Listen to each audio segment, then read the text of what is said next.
Bismillahirrahmanirrahim. Assalamualaikum warahmatullahi wabarakatuh. Waalaikumsalam warahmatullahi wabarakatuh. Perkenalkan, nama saya Muhammad Zaki Aditya.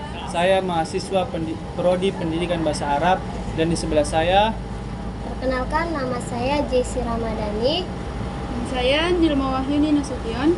Adapun tujuan dibuat video ini untuk melakukan diskusi pelajaran filsafat pendidikan Islam dengan judul Hakikat Pendidik dalam Pendidikan Islam.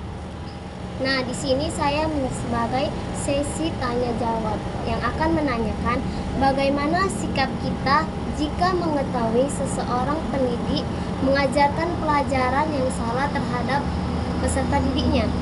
Sikap kita sebagai peserta didik apabila menemukan seorang pendidik yang salah dalam metode pengajarannya ialah harus memberanikan diri untuk melakukan suatu teguran kepada pendidik tersebut agar metode pembelajaran yang berlangsung dan yang akan datang dapat berlangsung dapat berjalan dengan sesuai kaidah dan teori yang benar dan baik agar tujuan dan pembelajaran tersebut berhasil. Pertanyaan kedua, bagaimana seorang pendidik dikategorikan sebagai pendidik yang berhasil mendidik peserta didiknya?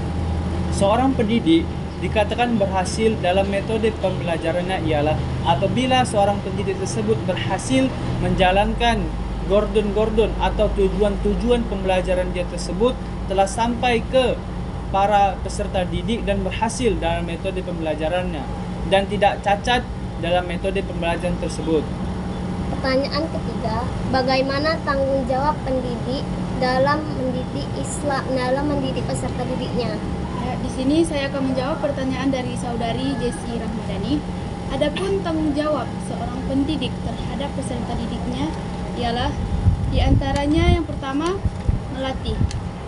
Melatih di sini maksudnya ialah melatih kemampuan, melatih potensi yang dimiliki oleh peserta didik supaya bidang ataupun bakat yang diminati atau yang dimiliki dari peserta didik tersebut bisa terarahkan dan bisa berjalan dengan baik. Yang kedua, adapun tanggung jawab sebagai seorang pendidik ialah mengarahkan peserta didiknya kepada pelajaran atau metode belajar yang baik supaya peserta didik ini dapat lebih memahami pelajaran yang disampaikan oleh pendidik dan mereka menikmati atau menjalaninya dengan baik sebagai peserta didik.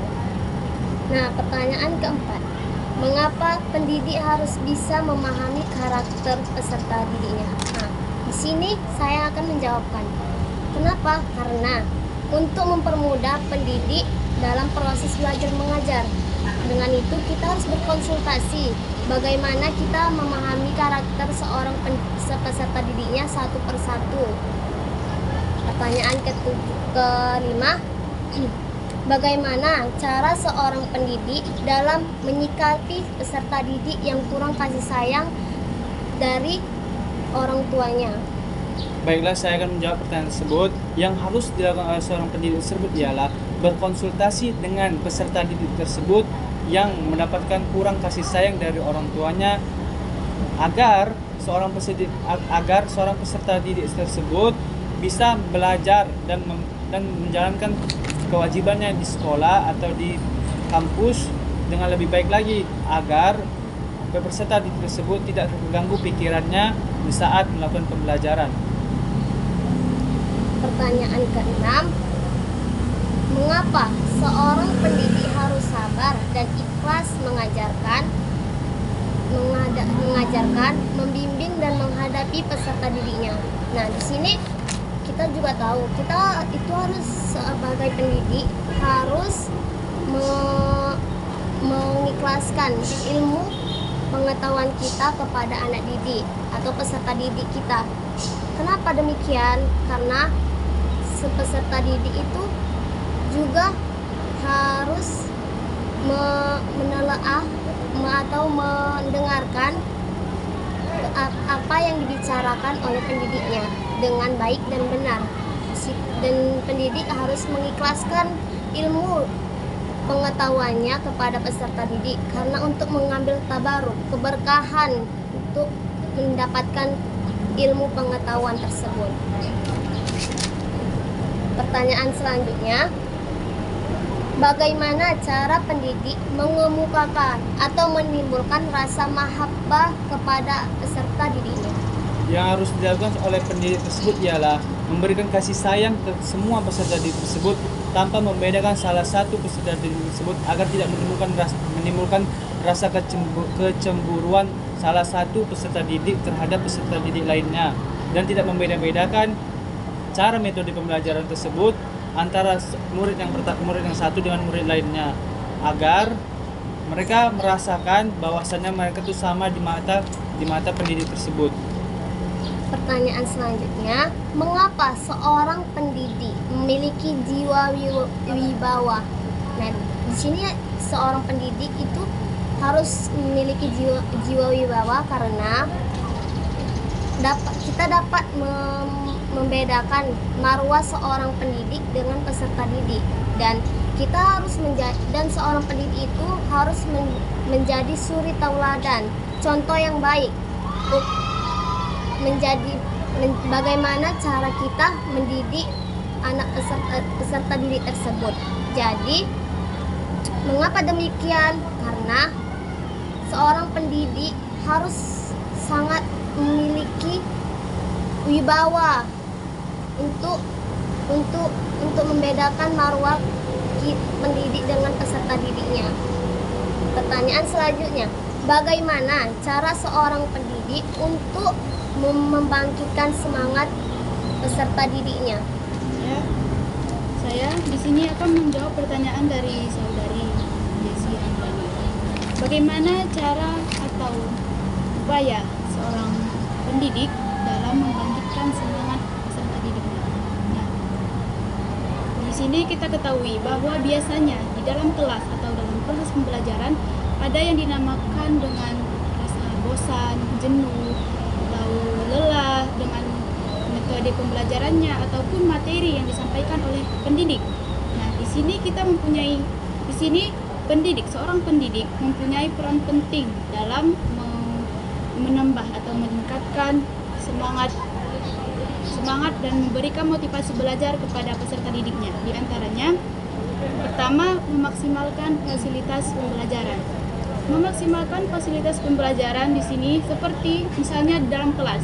Di dalam kelas kita itu harus mempunyai fasilitas yang baik,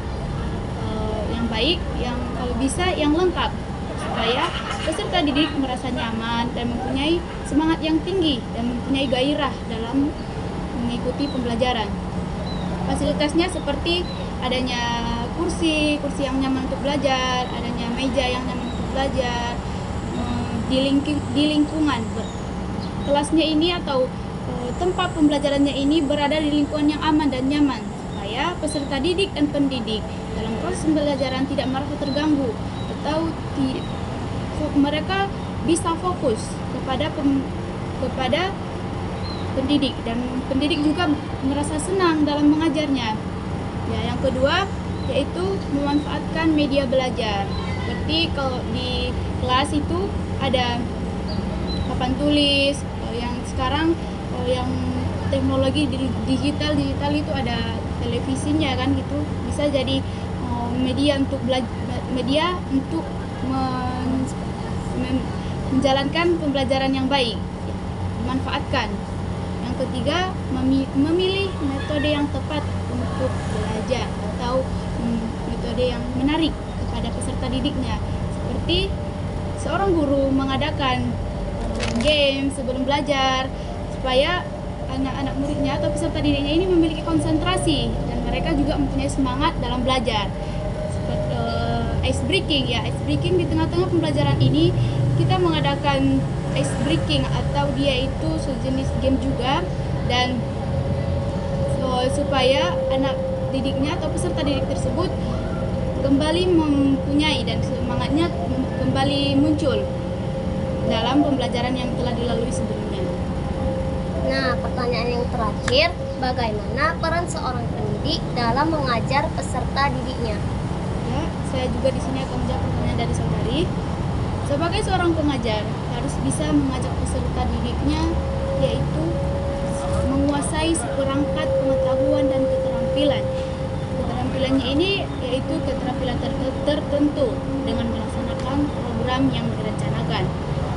Juga mampu untuk mengarahkan peserta didiknya ini menjadi dan menyampaikan kepada sang pemilik ilmu, yaitu mendekatkan diri kepada Allah dan melaksanakan tugasnya sebagai pemimpin atau khalifah di bumi. Cukup sekian hasil diskusi kami. Syukron, wassalamualaikum warahmatullahi wabarakatuh. Waalaikumsalam warahmatullahi wabarakatuh.